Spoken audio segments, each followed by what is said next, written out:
नमस्कार, मैं अमित शर्मा स्वागत करता हूं आपका टीवी 24 के इस विशेष कार्यक्रम में। भारत जो अपनी आध्यात्मिक विरासत के लिए दुनिया भर में जाना जाता है, यहाँ के मंदिर सिर्फ ईंट पत्थरों के ढांचे नहीं हैं, ये श्रद्धा, आस्था और चमत्कारों की जीवंत प्रतिभा है, प्रतीक हैं। आज हम आपको ले चलेंगे एक ऐसे रहस्यमय स्थान पर जिसे भारत का सबसे शक्तिशाली मंदिर माना जाता है, कुक्के सुब्रमण्य मंदिर।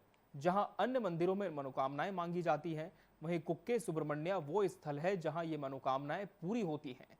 यह मंदिर कर्नाटक राज्य के दक्षिण कन्नड़ जिले के एक छोटे से लेकिन अत्यंत पवित्र गांव सुब्रमण्य में स्थित है। मान्यता है कि जो भी सच्चे मन से यहां आता है वो कभी खाली हाथ नहीं लौटता। देखिए ये रिपोर्ट। कुक्के सुब्रमण्य मंदिर कर्नाटक के दक्षिण कन्नड़ जिले के कड़वा तालुक में स्थित है और ये कुमारधारा नदी के किनारे बसा हुआ है। इस मंदिर का इतिहास 5000 साल पुराना है। ये मंदिर भगवान शिव, माता पार्वती और भगवान गणेश के भाई कार्तिकेय, जो दक्षिण क्षेत्र सुब्रमण्य को समर्पित हैं, उनके नाम पर है। यहाँ भगवान कार्तिकेय को सुब्रमण्य के रूप में पूजा जाता है, जो नागों के देवता नागराज वासुकी के संरक्षक माने जाते हैं। समुद्र तल से लगभग 4000 फीट की ऊंचाई पर स्थित ये मंदिर 3 पवित्र पर्वतों से घिरा है: शेष पर्वत, सिद्ध पर्वत और कुमार पर्वत। इन पर्वतों का वर्णन पौराणिक ग्रंथों में भी मिलता है। आसपास की हरियाली, नदियों की कलकल करती ध्वनि और घने जंगलों के बीच स्थित ये मंदिर आध्यात्मिक शांति का प्रतीक है। ऐसी मान्यता है कि गरुड़ के डर से नागराज वासुकी ने यही शरण ली थी और यहीं से शुरू होती है इस मंदिर की दिव्यता की असली कहानी। पौराणिक कथाओं के अनुसार जब गरुड़ भगवान विष्णु के वाहन दिव्य नाग वासुकी को परेशान कर रहे थे, तब वासुकी ने भगवान सुब्रमण्य से रक्षा की गुहार लगाई। भगवान सुब्रमण्य ने खुद को नाग के रूप में परिवर्तित कर दंडकारण्य में तपस्या की और भगवान नरसिंह की कृपा से गरुड़ को रोका। तभी से इस मंदिर में भगवान सुब्रमण्य और भगवान नरसिंह दोनों की पूजा एक साथ होती है। यहाँ आने वाले भक्तों को कुमारधारा नदी में पवित्र स्नान करना अनिवार्य होता है। मंदिर में प्रवेश पश्चिम की ओर से मुख्य गोपुरम द्वार से किया जाता है। गर्भगृह में भगवान सुब्रमण्य की 7 मुखों वाली भव्य मूर्ति स्थित है। सामने भगवान नरसिंह की मूर्ति है जो पश्चिमाभिमुख है। मंदिर की एक विशेषता है कि यहाँ एक दर्पण लगाया गया है, जिससे भक्त दोनों देवताओं के एक साथ दर्शन कर सकते हैं। गर्भगृह में स्थित चांदी से ढका गरुड़ स्तंभ खास ध्यान खींचता है। ये स्तंभ नागराज वासुकी के जहर से भक्तों की रक्षा करता है। ऐसी मान्यता है कि यहाँ की हर पूजा विधि, हर परिक्रमा भक्त को आत्मिक शांति की ओर ले जाती है। ये मंदिर काल सर्प दोष और सर्प दोष से मुक्ति दिलाने के लिए भी प्रसिद्ध है। विशेष पूजा अश्लेषा बाली हर महीने अश्लेषा नक्षत्र के दिन यहाँ आयोजित की जाती है। इसके अलावा सर्प संस्कार पूजा का विधान है, जो 2 दिनों का होता है। माना जाता है कि सर्प दोष से पीड़ित व्यक्ति ने किसी जन्म में नाग को पीड़ा दी होती है। कुक्के सुब्रमण्य मंदिर ऐसे दोषों के निवारण के लिए सबसे शक्तिशाली स्थान माना जाता है। यहाँ सर्प संस्कार, नाग प्रतिष्ठा, अश्लेषा बाली, सर्प दोष पूजा जैसी अनुष्ठान विधियाँ होती हैं, जो व्यक्ति के जीवन में सुख, संतान, स्वास्थ्य और समृद्धि लाने का मार्ग प्रशस्त करती हैं। भगवान मुरुगन ये सुब्रमण्य को शक्ति और विजय का देवता माना जाता है। मंगलवार को इनकी विशेष पूजा होती है और ऐसे में यहाँ भक्तों की भीड़ देखते ही बनती है। भगवान सुब्रमण्य की पूजा करने से राहु केतु के दुष्प्रभावों से रक्षा मिलती है। उनके वाहन मोर के प्रतीक के रूप में, जो सांपों का शत्रु होता है, इस मंदिर को काल सर्प दोष के लिए अत्यंत प्रभावशाली माना गया है। धार्मिकता के साथ साथ ये मंदिर शिक्षा और समाज सेवा में भी अग्रणी है। यहाँ कई कॉलेज और विद्यालय चलते हैं, जहाँ छात्रों को मुफ्त भोजन और आवास की सुविधा भी दी जाती है। मंदिर में साल भर अनेक पर्व और त्योहार मनाए जाते हैं। नाग पंचमी, नरसिंह जयंती और वार्षिक रथ उत्सव प्रमुख हैं। ये भारत का ऐसा एकमात्र मंदिर है जहां काल सर्प दोष का पूरी तरह से निवारण होता है। टीवी 24 ने मंदिर के मुख्य संरक्षक स्वामी जी से खास बातचीत की। सुब्रमण्य स्वामी कब से क्या कैसा? सुब्रमण्य स्वामी जी का अवतार यहाँ से 14 किलोमीटर दूर में एक पर्वत है, आप ये देख सकते हैं। आप वहाँ स्कंद जी का अवतार हो गया। स्कंद जी सुब्रमण्य कार्तिकेय एक ही नाम है। तारकासुर ये देवताओं के लिए तकित करने के लिए बहुत बड़ा शक्ति, असुर शक्ति से रूप में आ गया। उनसे देवताओं को बहुत तकलीफ हो गया। देवता गणों से प्रार्थना किया रुद्रदेव भगवान की और ब्रह्म जी के लिए। इसी टाइम में सर्व देवता का शक्ति के समुच्चय करके सुब्रमण्य जी का अवतार किया। सुब्रमण्य जी ने तारकासुर का संहार किया। बाद इधर नीचे आ गए, यहाँ तो नाग देवता का स्थान है नीचे, परंतु सुब्रमण्य जी भगवान ऊपर से नीचे आ गया, दोनों के संविधान नीचे है। गर्भविधान सुब्रमण्य जी का है, शंकर स्वरूप भगवान परमात्मा के और सर्पराज के। जैसे ये पहाड़ी क्षेत्र है, पहाड़ वाला क्षेत्र Yes, है, yes. पर्वत क्षेत्र होने की वजह से भी इसका महत्व, और फिर नदी भी है इसीलिए बहुत बड़ा स्थानमान है, पुराने और प्रभावी क्षेत्र है। विशेष कब समय में यहाँ पे भीड़ होता है? हाँ?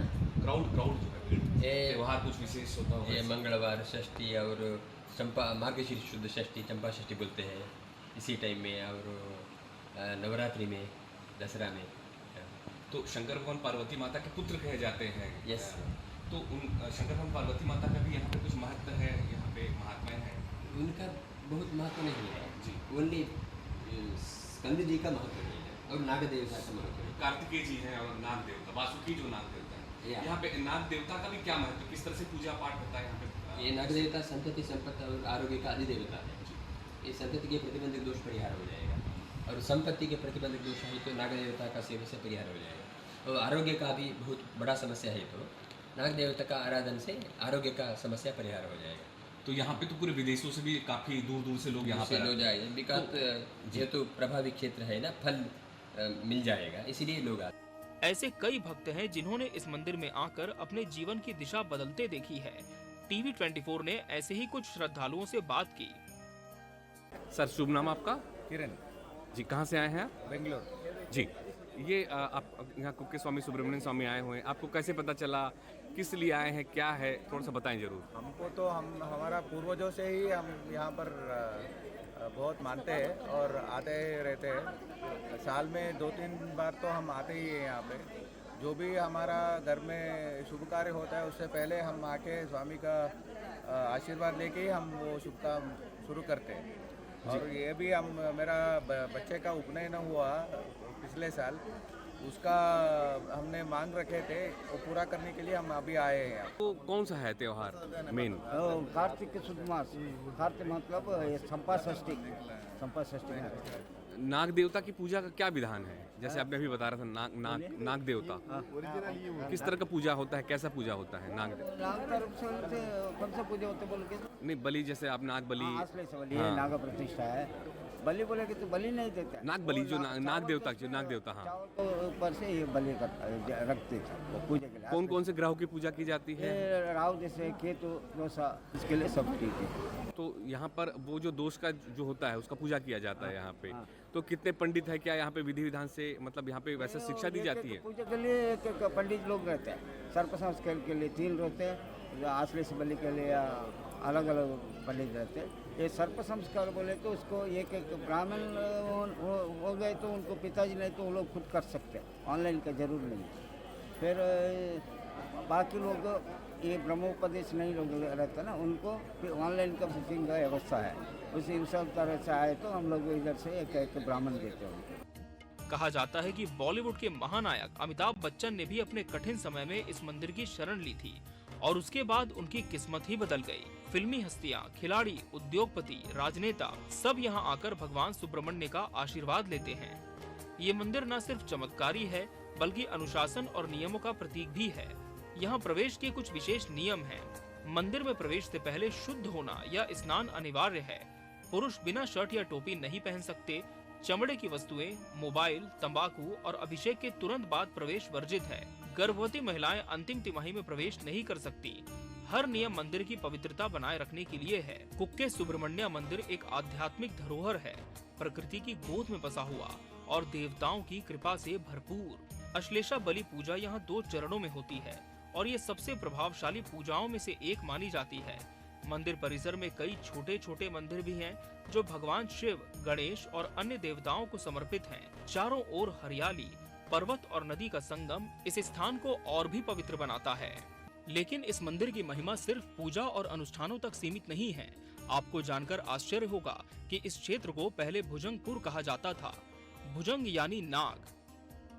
यहाँ के वनों में आज भी कुछ बेहद दुर्लभ सर्प प्रजातियां पाई जाती हैं और कुछ विशेषज्ञ मानते हैं कि ये स्थान सांपों के लिए एक प्राकृतिक अभ्यारण्य भी है।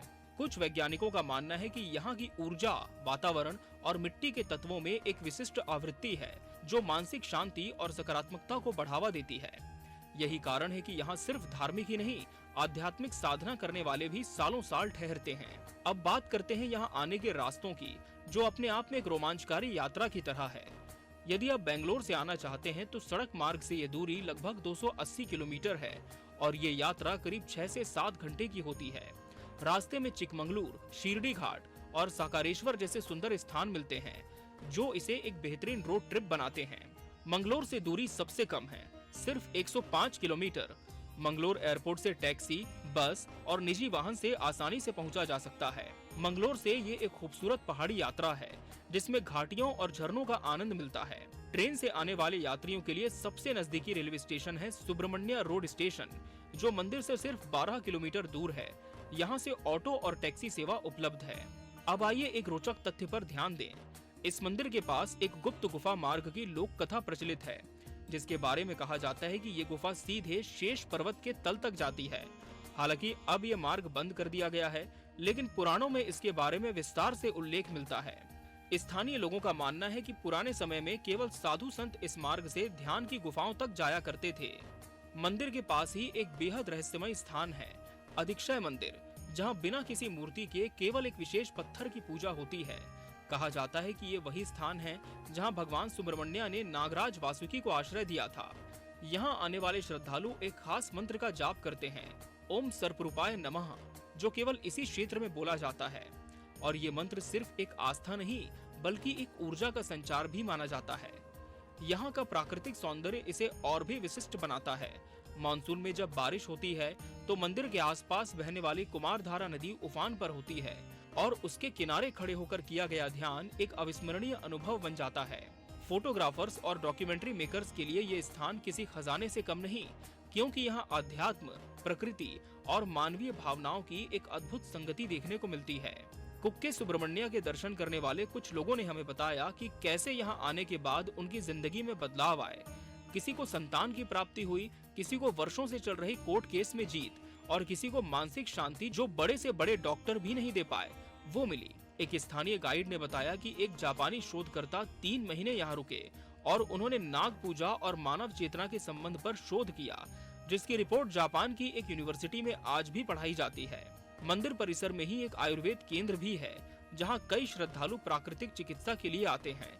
विशेष रूप से सर्पदंश और त्वचा संबंधी रोगों के लिए यहाँ की आयुर्वेदिक औषधियों को अत्यंत प्रभावी माना जाता है।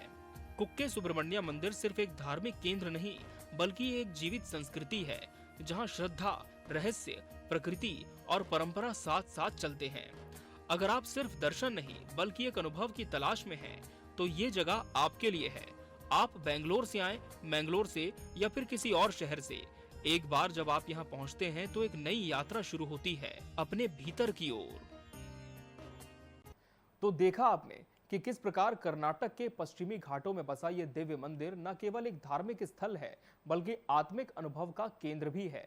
यदि आप भी जीवन में किसी संकट, दोष या मानसिक क्लेशों से गुजर रहे हैं तो कुक्के सुब्रमण्य मंदिर एक बार जरूर जाएं। हो सकता है आपको भी वहां वो शांति, समाधान और शक्ति मिले जिसकी तलाश आपको यहां तक लाई है। इसी के साथ हमारी इस खास पेशकश में फिलहाल इतना ही। मुझे और मेरी पूरी टीम को दीजिए इजाजत। धन्यवाद।